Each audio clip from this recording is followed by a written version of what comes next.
Firstly, we know who's in the Champions League group with us, and we've also kicked off our international managerial career as well.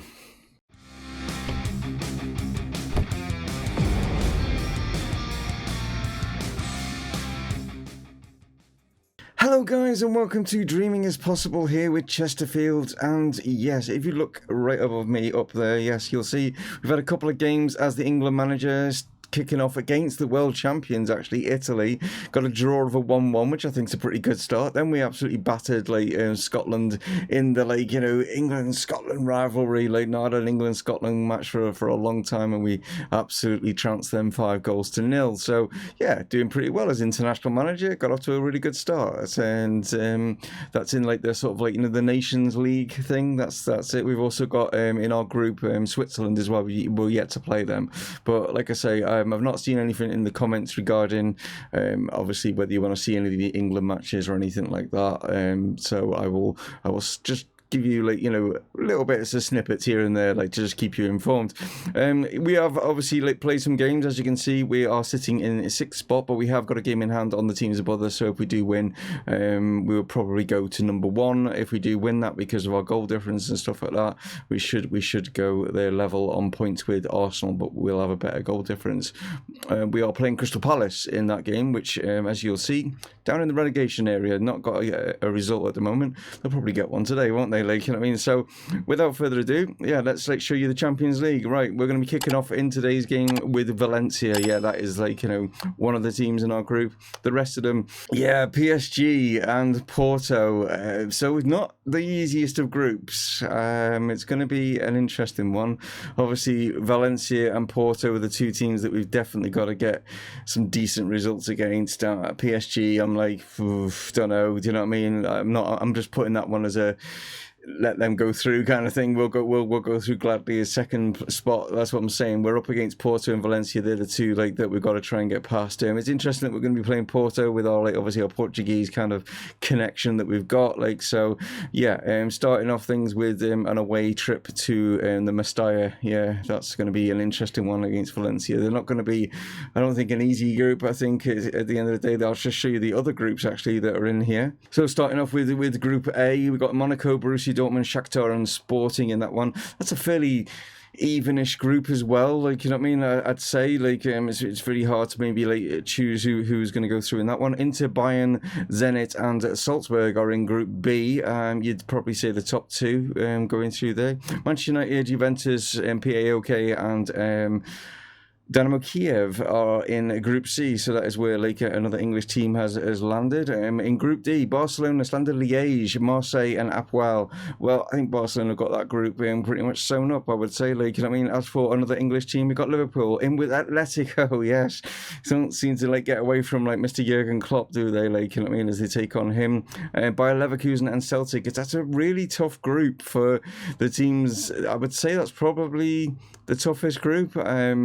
It's definitely hard to choose who's going to go through in that one, but I'm hoping that my team obviously venture forward. But anyway, Group H, we got Milan, Benfica, Ajax, and then the final English team, Everton. So Everton, yeah, they're going to find that probably a little bit of a struggle, maybe, possibly. But I'm sure that they'll do all right. But yeah, that's the Champions League groups. There we are, guys. And like I say, we are going to be playing Crystal Palace to begin with, but then we will be taking on Valencia. So that is what is in today's episode. The other news is I've actually gone and spent some money, and it's 80 million to begin with, as you'll see just over here, but it can go to 87 million. Yeah, absolutely smashed all it, and the reason being is he's the player that I'm feeling that is able to replace Ben Clay that we obviously lost. I was trying to get other players in, wasn't able to do so, but managed to get this guy from Inter Milan. He's Polish, Krit.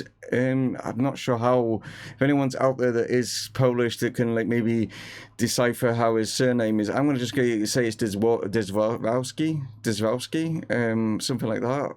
I don't know if I've butchered that at all, but that's who he is. I'll just give you a quick brief look at him. He's obviously still at Inter. He's not going to join us until January, but yeah, that's who it is. I've spent quite a lot of money on him, and he is going to be joining us, and hopefully a good replacement for Ben Clay, that obviously has moved on to Liverpool. So as you can see, some pretty good stats in there. I suppose like ones that are going to be jumping out. Positioning of 19. Is there any other 19s? No, we've got an 18 of stamina, 18 of first touch, which is pretty decent. Teamwork's 18. Work rate is 18. Composure is 18. So yeah, I think we've managed to get a decent player, and the board actually accept the wages. So that was something. Yeah, he's going to be on 200,000 a week. So, but they did accept it. So that's something. At least we managed to get one of the deals through for a big name player, and he is like, you know, classed as a big name player. He is at this, you know, like obviously we don't know him because he's like a new gen type player, but on the world stage, when I signed him, the board are happy because they said, like, you know, that this guy is pretty good. I don't know how many caps he's got for Poland. He's got 24 caps for Poland, scored 7 goals at the age of 21. I think that's a pretty decent player, isn't it? Like, I mean, that we've like managed to snag there. I think he started off at Ajax. Oh no, he started off in Poland at Lubin, and then obviously joined Ajax. And then joined Inter. Now obviously he has joined us. So there we go. We'll see him in January. And anyway, let's crack on with the episode. We know that yesterday's was quite long. Don't want to make this one long as well. But we're going to kick things off with Crystal Palace. So I'm going to change the more formation for this one. Just going to go with our 4-3-3 formation going through, and we have got Timo Horn in goal as expected. We've got Cruz, Janssen, Danso, and O'Hanlon are the back four. The reason being is we've Ollie Clay and Marsden both picked up injuries on international duty for me. Yeah, I didn't even get to play them as England. They got the injuries in the England training camp, which is great. So I've got 2 of my left backs, like they were going to be playing for England, didn't get to play for England.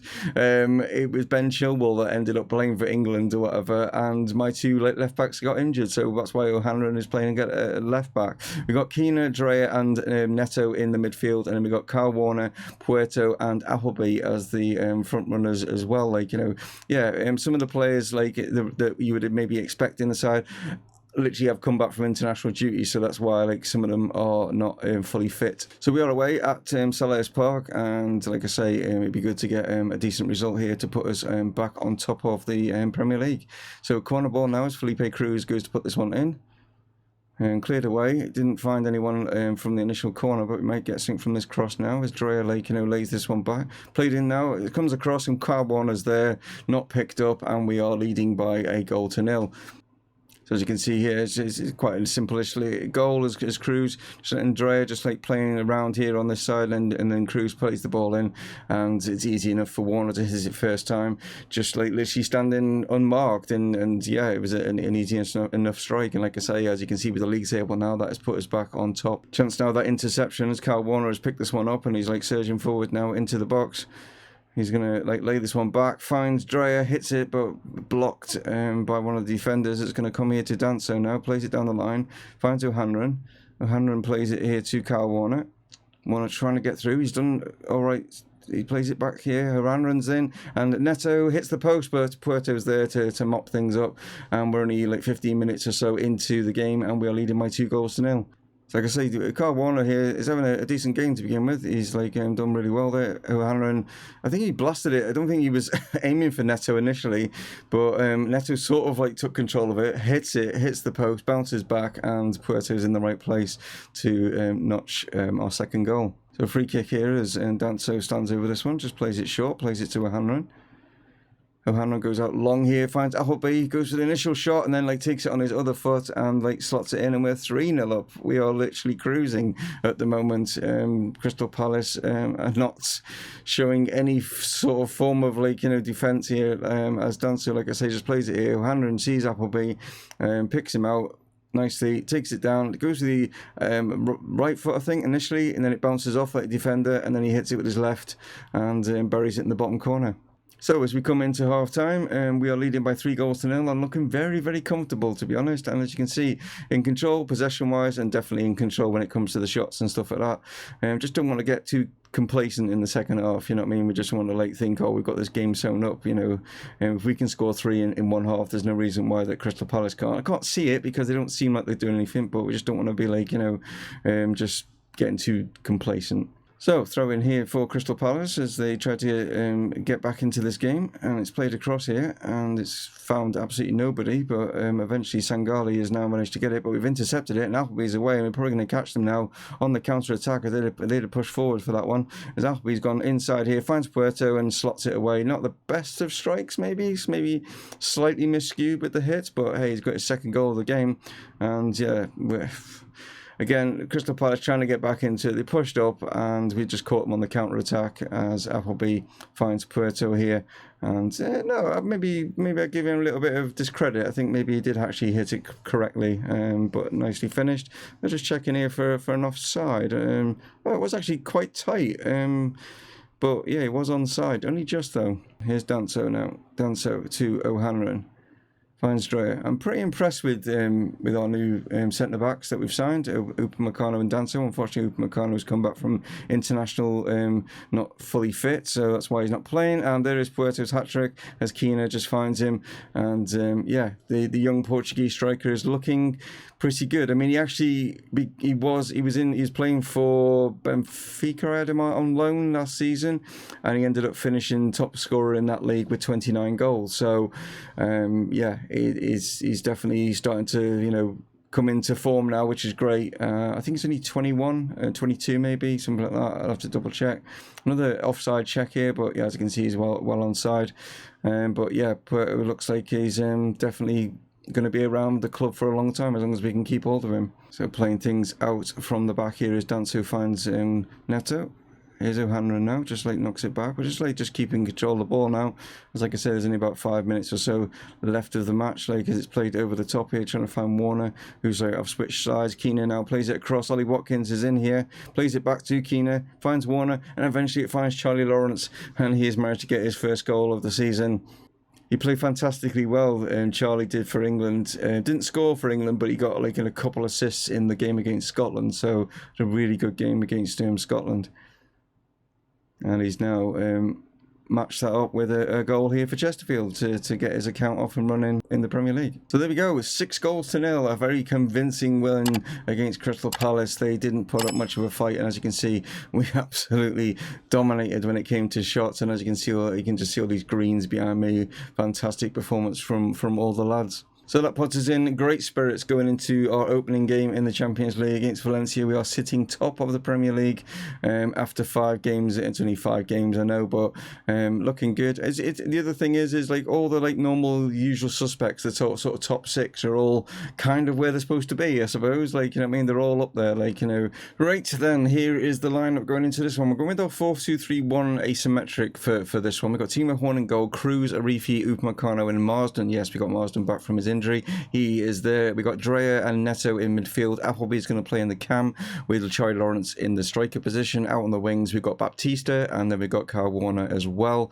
And yeah, as for Valencia, some decent players they've got in there. They've got Guedes there. They've got Maxi Gomez, Everton's there, Gaia. Who else? They've got Diakabi. So they've still got some pretty decent players at that club. So this is not going to be an easy game, and we know what the Mestalla, the atmosphere can be like in there, so it's going to be very intimidating for maybe some of our younger players and stuff like that. I'm hoping that they'll be able to keep their heads and get us through this. A little bit of drizzle, as you can see, with the weather and stuff. Whether that'll have a bearing on it, we'll find out. So we're in the big competition now. Yes, it's the Champions League, and hopefully we can get ourselves out of this pretty tough group, to be honest, as Guedes now takes his throw-in. Managed to intercept that with Dre. Appleby heads it on here, finds Charlie Lawrence. He's just looking for a little bit of support. Plays it out here to Baptista. Baptista now running forward, takes on a couple of players, does really well, finds Kyle Warner. Kyle Warner now surging forward into the box, and he's still going, and he was just trying to walk it into the net. All he had to do is pull it back to the penalty spot, and he had Charlie Lawrence sat there, but instead he tried to walk it straight into the net, and nearly did so, but unfortunately the post got in the way. Inside, finds Neto. Neto now turns, plays it to Baptista. Baptista now will have a run, finds Kyle Warner. These two wingers playing well, plays it out here to Cruz. A little bit sort of pushed him like too far to the byline, but we managed to get a chance here. Baptista nearly lets it in, but the goalkeeper there was just stood in the way. It sort of hit him in the chest, really. So a guy now here is Akanzabal. I'm gonna have trouble saying that one, but plays this one out here to Everton now as he pushes forward. Good challenge from Cruz, but it's managed to fall to Wanma out here to Gaia. Gaia now looks to get the ball into the box, does get the ball into the box. It's fallen here, and luckily for them, Wanma managed to get it. The initial shot was like blocked, which kind of put Timo Horn off, and then he just reacted like quicker. And like I say, Timo Horn was kind of already put off, so he wasn't like expecting the second shot. You'll see it here as it comes in. So it's this initial shot here gets blocked here. So Timo Horn's already gone to, you know, just to get it, and then he's off balance, like, and it's just fallen to Wanma, and they have taken the lead here at home. So can we equalise it just before half time here as Harry Marsden now plays it down the line, finds Warner now, pushing forward, still going, he's still going by himself. He's got players ahead of him. He needs to, you know, like realise that this is a team game and stop like trying to do it all himself. We're a little bit disappointed like going into that half-time break. As you can see, we controlled the amount of like shots, slightly edged on the possession, but they've only had 2 on target, but one of them's hit the back of the net. Very fortunate for it to go into the back of the net, to be honest. And just like seeing up here that Liverpool are doing well in the like sort of like, you know, the Anglo sort of like, you know, sort of like derby, I suppose, like, you know what I mean, Liverpool Celtic. They got obviously there's the connection with, they both sing "You Will Never Walk Alone." There's obviously the Kenny Dalglish as well, like, you know, connection. But there we are. Can we turn things around in the second half against Valencia? So no highlights have happened at all, but we're gonna have to make a change because, as you can see, Upamecano has taken a knock. It hasn't actually come up with like a little sort of like, you know, first aid symbol or whatever, but it's just come up saying he's took a knock and he's dropped down to 45%. So Bo Janssen I'll bring on to replace him. Also, Martin Neto is not having the best of games, so we're going to bring Nkunku on to replace him as well and see if we can get ourselves back into this game. But yeah, like I say, no highlights so far, and we're like 17 minutes in. And we picked up another injury now as Appleby has like gone and taken a knock as well. So that's not brilliant. So we'll bring Keena on. Just doesn't seem to be any highlights in the second half. It's not looking good at all. Looks like we're going to just like lose this 1-0. We're just not getting any highlights. There's nothing I can do. What am I supposed to do? Like, you know what I mean? I've moved it to very attacking, but yeah, we've managed to get a highlight here in the 94th minute, but we've been dispossessed as Torres like surges forward. We've intercepted it initially there with a tackle from Dreyer. It's come to Marsden. Can we, like, you know, I think the best we can get from this now is a draw. As Keena plays this one out here to Baptista. Baptista now, Guy has just like dispossessed him. That's not good. We had a chance and we've blown it, and it looks like Valencia are going to pick up all 3 points here. I think like the Mestalla crowd and everything has like just gotten to us because the second half, no highlights whatsoever apart from like these late ones. Now we're getting like an injury time. The referee will probably blow. We might get this final chance maybe. Marsden will already up with it. Drea's going to get dispossessed. That's not a captain's performance right there, is it? I mean, Jesus, that was just terrible. Absolutely terrible. He's just thrown it straight to him and he's just like lost it. And that was just a very poor. We've gone and played Crystal Palace, played absolutely amazing, and then yeah, we did pick up a couple of injuries, but it shouldn't still throw us off. Like we were the better side when it comes to shots, but a fluky-ish kind of goal has separated the two sides. Yeah, welcome to the Champions League. It's going to be a tough like, you know, sell. I think we should beat Valencia at home. I just think it's the away thing. It happened, if you remember, when we were playing in the Europa League. We battered, like, I can't remember, was it somewhere like Derry or something like that we played, absolutely played, and we couldn't get a result against them, and played them at home and beat them 8-0 or something. But I can't see us beating 8-0 against Valencia. But do you know what I'm saying? I just think, you know, we've just got to like combat. I mean, maybe I got it wrong with the tactics. I just went off like what our scout said and said it was best to play the 4-2-3-1 rather than playing more defensive. maybe I need to have a word with them. But there we are. Not the best opening for the Champions League. We put ourselves like in a tough situation. But it's only one game in. We've got a few more to go. Hopefully we can do better in the other games. They got lucky, and we just didn't perform very well in that second half. But there we go. I could dwell on it all day, but I'm not going to. I'm going to let you guys get off. One of those would be massively appreciated. If you're new to the channel, why not hit that sub button? That'd be awesome, guys. And I'll catch you on the next one. Stay from Mumongu Gaming. Signing off. Cheers.